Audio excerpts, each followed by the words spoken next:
Parashat Teruma Veikrouli Teruma. Donc on a, l'âme Israël avait la mitzvah de prendre, de donner de la Teruma, tous les sortes de matériaux pour construire le Mishkan.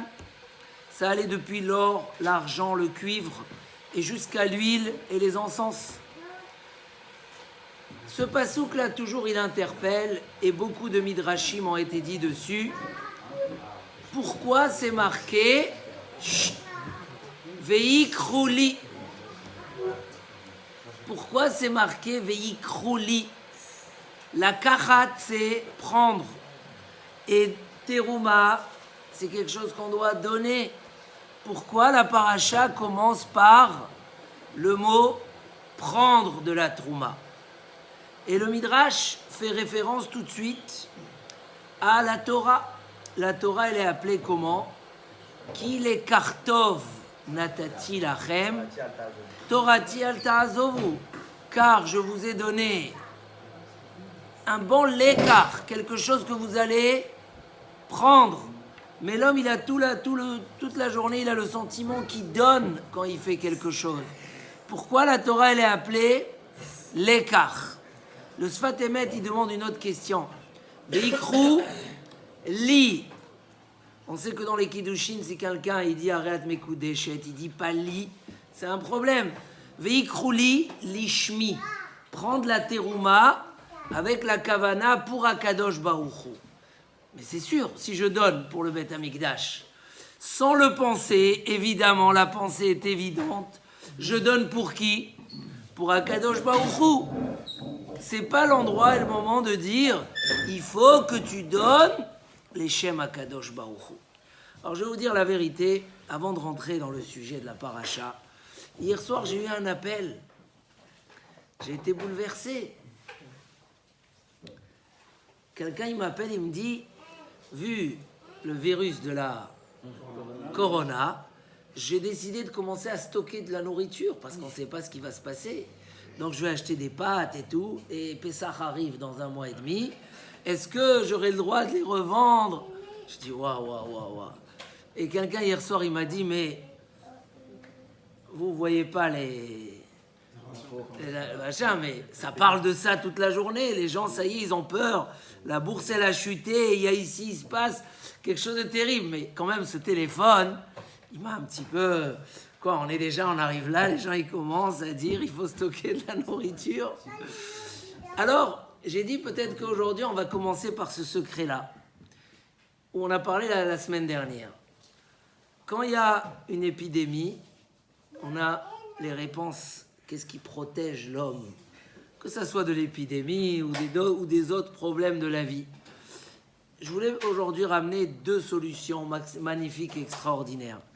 La première, elle est dans la paracha de cette semaine. Il dit le Sfat Emet, Velachen asur le ish Israël lehanot me'aolam hazeh blo bracha.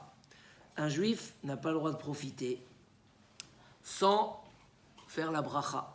David Ameler, quand il y avait une épidémie en Eretz Israël, il a instauré mea brachot bechol yom, de faire 100 bénédictions tous les jours, en faisant les 3 prières tous les jours, en rajoutant les prières sur la nourriture, et le Birkat Amazon, on arrive à 100 brachot. Les 100 brachot protègent de tous les tsarot, et ils sont une source de bénédiction. Pourquoi? Comme on va nous l'expliquer, ces 100 brachot, c'était Keneged les 100 bagues qu'il y avait en dessous du Mishkan, les Adanim, qu'on avait donné avec le Machatzit à Shekel. Et ça veut dire que le support de tout la Kedusha chez l'homme, il tient à travers ces brachot. Et c'est marqué dans tous les Sfarim qu'à travers ces 100 brachot, l'homme écrit le Sfat Emet, les 100 brachot sont 100 tuyaux de rattachement et de source des bénédictions au monde spirituel. Et donc, oui, Bevadaï, un homme qui bénit à Kadosh Baruch Hu toute la journée, alors il se relie, il dit le Baal HaTurim, vous, que vous êtes collés à Kadosh Baruch Hu sur le kouf, il dit il y a des couronnes pour dire c'est quoi le meilleur moyen de se coller à Kadosh Baruch Hu et être attaché à la source des brachot, c'est le kouf. Kouf égale 100. 100 brachot qu'un homme il fait tous les jours. Et le Harizal a dit à son élève, le Rav Chaim Vital, qu'il n'y a pas plus fort pour se coller à Kadosh Baruch Hu et être attaché aux sources de bénédiction comme la bracha. Donc, la première solution, c'est qu'il faut se renforcer dans les brachot. Les brachot, c'est quelque chose d'extraordinaire, tellement de choses, et ça arrête tous les épidémies et tous les problèmes. Ça, c'est la première chose. La deuxième chose, c'est le chesed. Quand il y avait en Eretz Israël, à un moment, il y avait beaucoup d'accidents et des morts dans les accidents, etc. Le Steipeler, il avait dit, il faut instaurer une organisation de chesed, où quand les gens ils vont en voiture, ils pensent à prendre et à proposer à d'autres personnes. Et ils avaient fait comme ça un circuit, un covoiturage. Les gens ils écrivaient, je vais à Yerushalayim, qui c'est qui veut, celui qui veut venir avec moi, etc. Et ça avait stoppé les accidents et les galères qu'ils entendaient tous les jours. Le chesed, c'est la plus grande source de protection chez l'homme. Mida keneged mida, mesure contre mesure. Le chesed, c'est quelque chose d'extraordinaire. On a monté un petit groupe qui s'appelle Chesed 24/24. Il marche pas super bien, je peux dire. Pas tout le monde réagisse. C'est pas facile le chesed. On peut parler beaucoup, on peut croire qu'on aime tous le chesed, mais on n'y pense pas à le faire. Et chesed, c'est quelque chose qu'on peut faire énormément de choses bien autour de soi.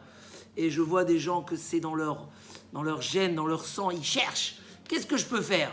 Qu'est-ce que je peux apporter? On peut trouver tous les jours des choses à apporter. Celui qui ne cherche pas le chesed, c'est quelque chose qu'on doit courir après. Celui qui ne cherche pas du chesed, il ne va pas le voir. Il ne va pas le voir parce qu'il voit que ce qu'il a besoin lui. Il ne va pas voir ce que les gens ils ont besoin autour de lui. Mais quand on met les lunettes et on commence à réfléchir, qu'est-ce que je peux faire de bien? Alors on peut trouver que par des petites choses, on peut amener énormément de bien aux autres. Et surtout, quand on reçoit un message, voilà, un tel a besoin de ci, il y a un service à faire, et il y a tellement de choses à faire. Je vois les gens, ils prennent le café. On avait ici quelqu'un que toutes les semaines, dimanche, il a amené 3 pots de café. Personne ne lui a demandé. On peut les acheter nous. Mais il avait comme ça, quand il allait faire ses courses du Shabbat, il disait, je vais amener du café au Beth Midrash, les gens qui étudient. C'est un exemple simple.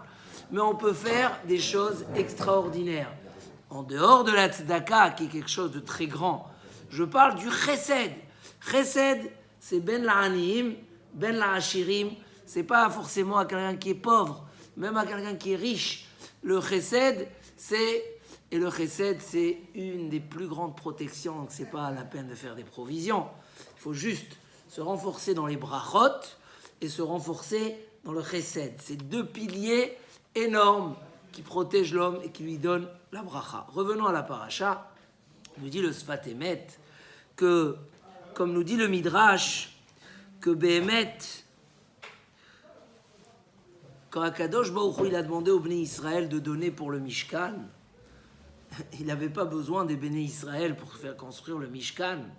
La preuve, les pierres précieuses sont descendues dans les nuées.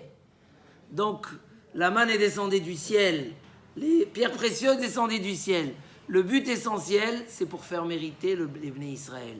Pour qu'à travers la terouma qu'ils vont donner, ils vont mériter Bani, Chayi ou Mezoni, les enfants, la vie et la nourriture. C'était ça le but. Et donc, comme il dit le Midrash, il y a des fois un homme, il achète de l'or, il n'achète pas de l'argent. Il achète de l'argent, il n'achète pas du cuivre. Mais dans la Torah que je vous ai donnée, il y a tout dedans, comme ça il écrit le Midrash. L'or, l'argent, le cuivre, l'huile et les encens, c'est tout. Quand un homme, il fait quelque chose de Kedusha, c'est lui qui reçoit.